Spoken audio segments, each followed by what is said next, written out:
Bismillahirrahmanirrahim. Assalamualaikum warahmatullahi wabarakatuh. Bapak Ibu yang saya hormati, alhamdulillah kita berjumpa kembali dalam kajian subuh Yayasan Pendidikan As-Salam, Jalan Merpati nomor 4 Sampang, Madura. Hari ini Selasa 9 Desember 2025. Tema pada hari ini, orang yang tidak mendapatkan petunjuk dari Allah karena kalbunya dikunci mati oleh Allah. Baik Bapak Ibu, mari kita bahas bersama. Bapak Ibu yang saya hormati, sebenarnya sentral bagi kehidupan kita yaitu ada pada kolbu, tepatnya kolbu kiri kita, atau yang sering disebut dengan hati nurani.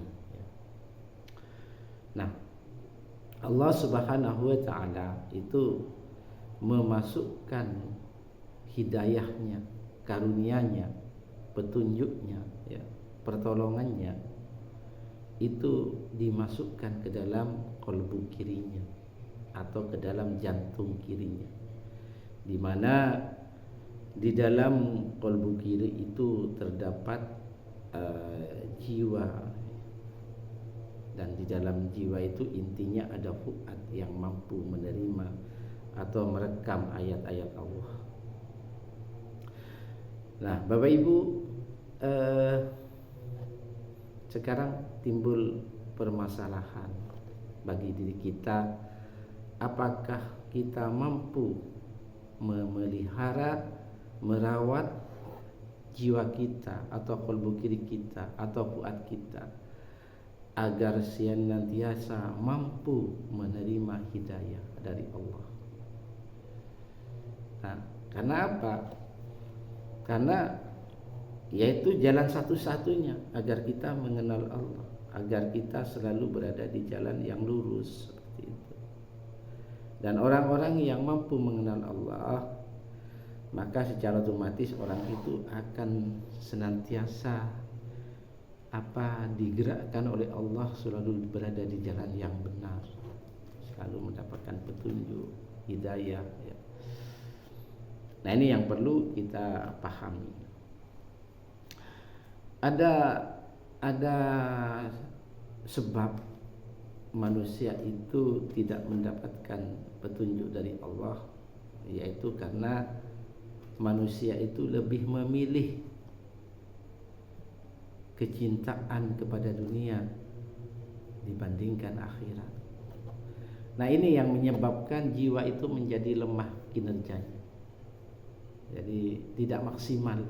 Kolbu kiri menjadi tidak maksimal, fuad juga tidak maksimal kerjanya, sehingga komunikasi dengan Allah Subhanahu wa taala jiwa itu atau fuad itu menjadi tersendat-sendat, bahkan sampai kehilangan sinyal, Bapak.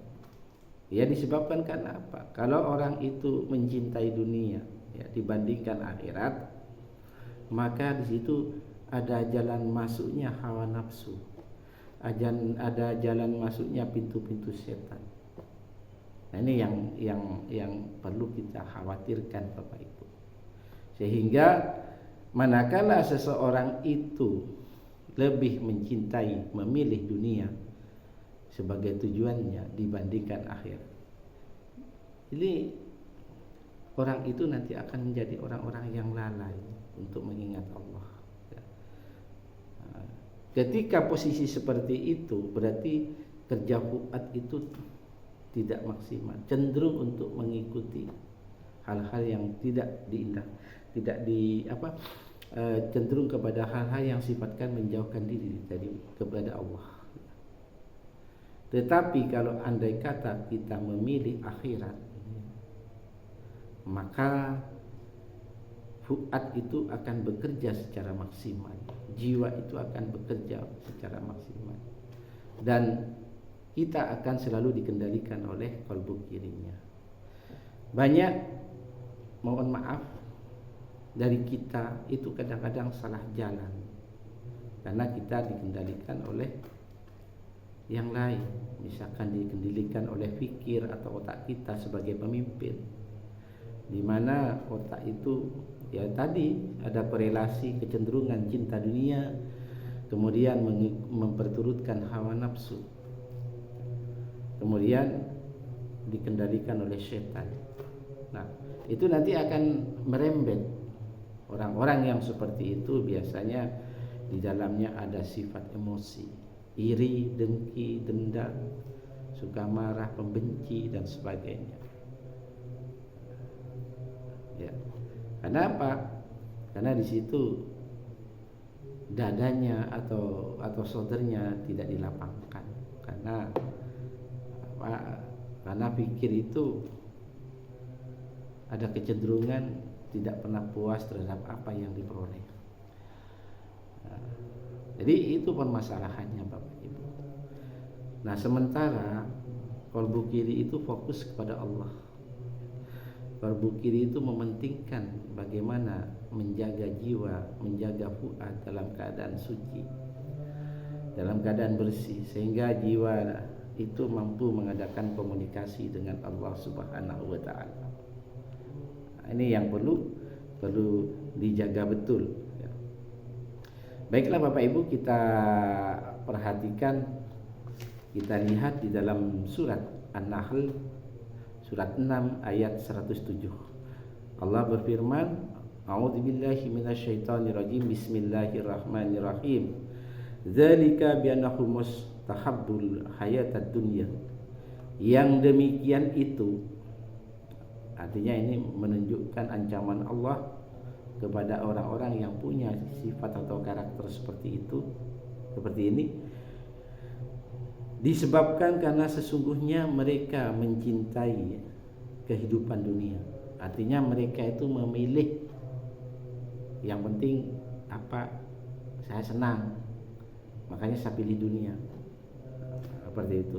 Alal akhirah, dibandingkan akhirat. Wa annallaha la yahdil qaumal kafirin, dan bahwasanya Allah tiada memberikan petunjuk kepada orang-orang kafir. Artinya orang-orang yang sering berbuat maksiat kepada Allah, orang-orang yang lalai daripada perintah Allah, pasti tidak diberikan petunjuk. Di dalam surat yang sama ayat 108 Allah juga memberikan ini dampak daripada orang-orang yang memilih dunia dibandingkan akhirat.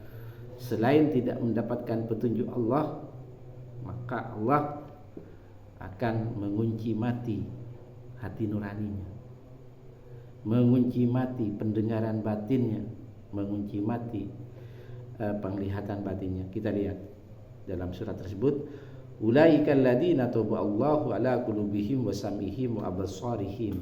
Mereka itulah orang-orang yang kolbunya, maksudnya kolbu kirinya, yang di dalamnya ada jiwa, ada fuad, itu dikunci mati oleh Allah,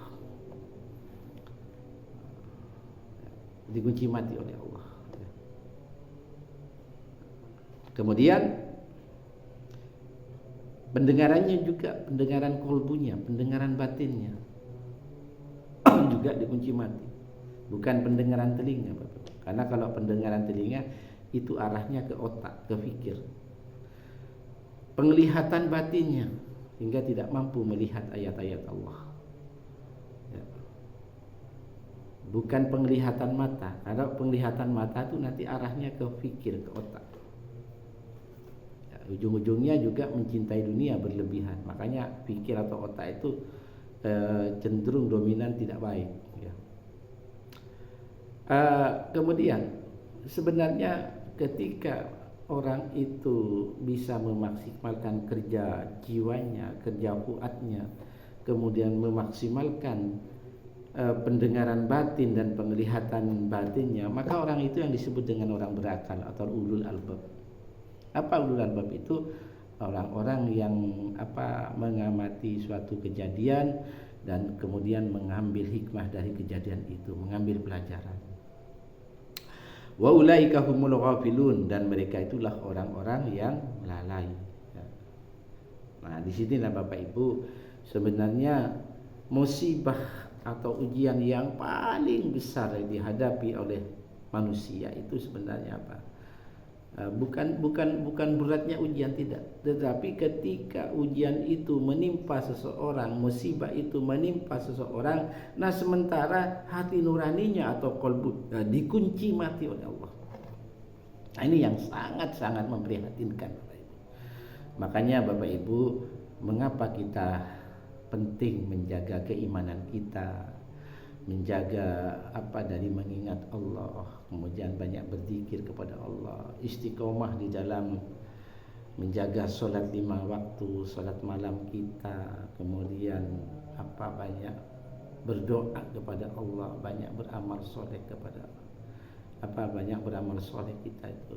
Jadi dalam rangka agar jiwa kita itu bekerja maksimal, agar akal kita yang ada di dalam qalbu kiri supaya bisa bekerja secara maksimal.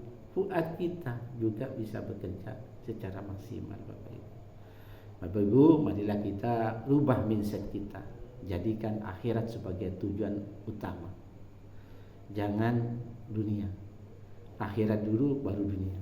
Karena kalau akhirat yang menjadi tujuan utama, maka kendali urusan dunia pasti Allah yang mengendalikan. Ya. Kalau kita memilih dunia, maka kita dibikin berantakan kehidupan kita. Mudah-mudahan ini menjadi renungan bersama. Terima kasih. Wassalamualaikum warahmatullahi wabarakatuh.